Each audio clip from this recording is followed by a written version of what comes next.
Right now, I'm going to shoot an arrow at 50 yards, but I'm going to use my 60-yard pin.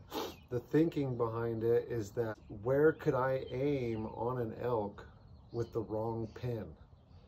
And so since I shoot a single pin, most of the time my top pin is going to be at about 25, 26 yards. And that'll be good to 30. And then I have a little dot below that that gets me 35, 37 in there. And then I have my second pin on the single post, which is my 40-yard pin. Below that, I have a 50-yard dot. It's accurate, but what I'm gonna be basically doing is practicing with that 50-yard dot. And I should be able to aim right at the top of the hump where the shoulder is on a bull to right below it just a little bit. Like I can have a little bit of hair showing on the top of that dot sitting above it there, and I should be able to release a shot somewhere in there at 60 yards with my 50-yard pin, because I get 16 consistently. I have a 16.5-inch drop. And so if a bull around here is 3 feet from the top of his shoulder to his bottom of his brisket, dead center of that, right, will get me real close to being able to put an arrow into his vitals. So I use like a 9-inch area as my room for error. So what I'm going to be doing is I'm going to be shooting my 50-yard target with my 60-yard pin. So I'm going to be holding basically at the bottom of its brisket. All right. And then at 60 yards, I'm going to shoot with my 50-yard pin. I'm basically would be aiming about, you know, at the top of the shoulder there, at that hump. So first arrow, 60 yards is what my pin's set at. And I'm just going to be aiming low. What I would consider about the bottom of the brisket there. And this is like worst case scenario. I can't move my slider. You know, I was going to shoot an elk, a different one came in, or that one moved closer and I can't move it.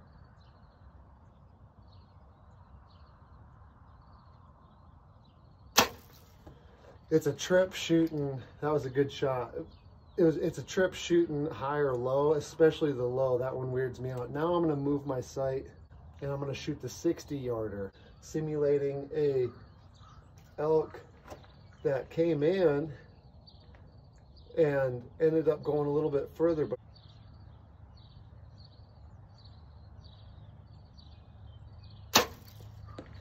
hit.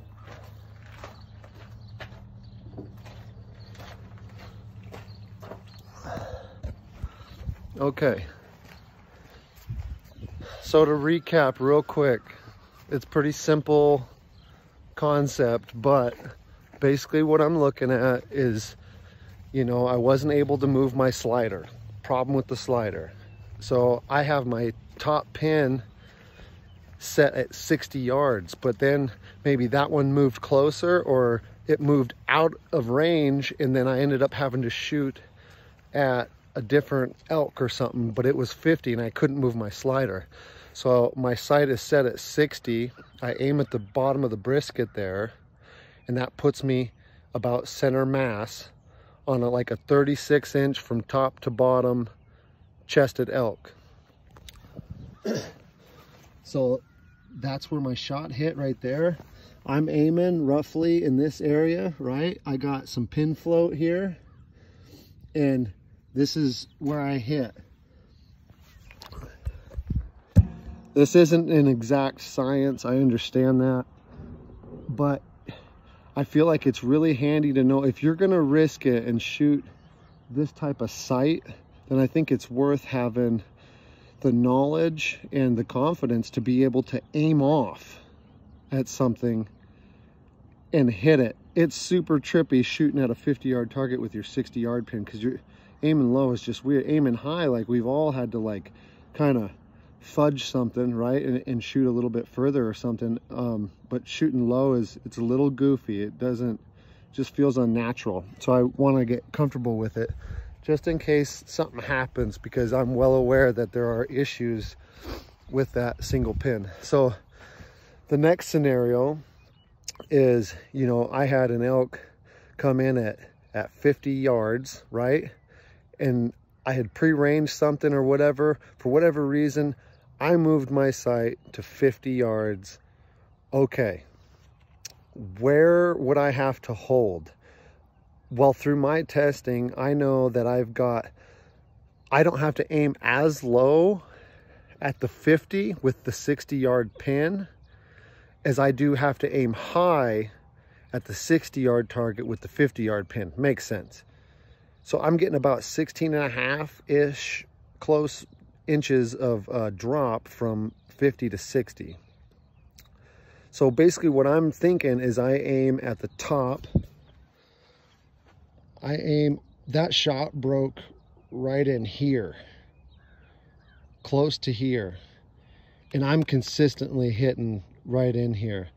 And what that's telling me is I can shoot at around that hump where that shoulder blade comes in. Like if that elk is facing this way and that shoulder blade comes in like this, and then you got the shoulder blade, you got that hump, I can aim just under that hump to right on that hump. That shot can break, you know, 3 inches below it and up to it, and I'm gonna be well within this tolerance right here. Like I said, that's 60 yards, 50-yard pin, and I feel like the more that I practice it, the more that I'll be comfortable making a shot like that. If I have to, it's not ideal, but shit happens in the elk woods, and you know, things can go sideways real quick. And if I'm not prepared for all those situations, then I could squander some sort of opportunity that comes my way. You know, what I've learned over the last few years of solo hunting, usually I had my best friend with me, but so I need to be able to make the most of any opportunity that comes my way.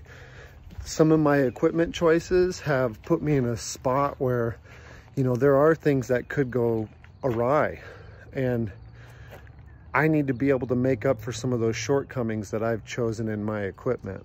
And I feel like this is a good exercise for people to do, and it really gets you a lot more familiar with the trajectory of your arrow and aiming off on a target and being able to hit.